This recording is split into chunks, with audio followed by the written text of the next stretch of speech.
All right, we're going to continue with Tornado by Betsy Byers. Chapter 5, 5:30.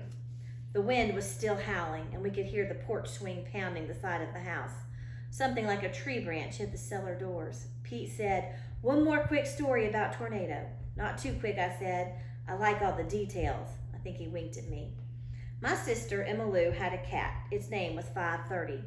It got that name because the cat used to come to our house every day at 5:30 to get something to eat. We didn't know where the cat came from, but it would jump up on the windowsill, and my mother would say, "Well, it must be 5:30, here's the cat."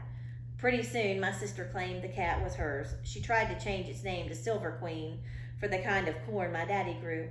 She called the cat Queenie. The cat was 5:30 to the rest of us.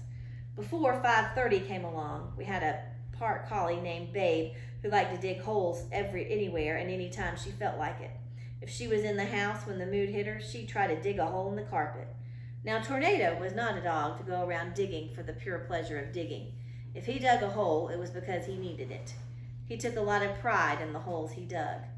One hot day, Tornado felt the need, and he went in the shade of those cut-off pine trees and dug a hole just the right size for him to lie in, and that's what he did.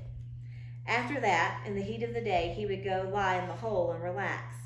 He got it right the first time, like he did most things, and he never had to dig again. Well, one hot day, he went out to lie down, and there was 5:30 in the hole. She was licking a little loose dirt off of one paw. 5:30 looked at Tornado. Tornado looked at 5:30.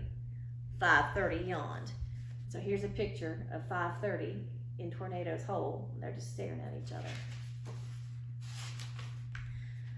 Tornado made a sound deep down in his throat that said, "Get out, please." Then he made another deeper sound that said, "Get out." 5:30 did not budge. I would have tried to pick her up, but the cat didn't let anybody touch her but Emma Lou. I had scratches on my arms to prove it. I started walking to the pond and called Tornado to follow me.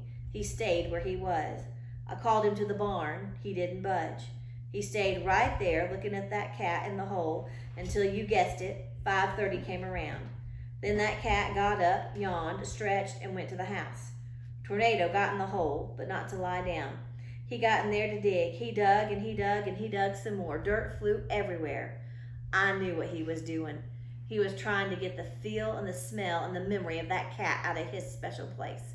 And I knew he couldn't. Even if he dug all the way to China, and he was already 12 inches of the way there when he got there, it would still be 5:30. "Stop that dog," my mother cried from the kitchen window. "What's gotten into him?" 5:30, I called back.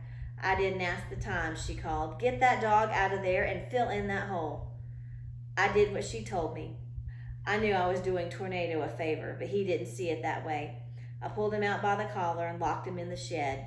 He struggled a lot the way there, and he barked the whole time I was shoveling the dirt back in the hole.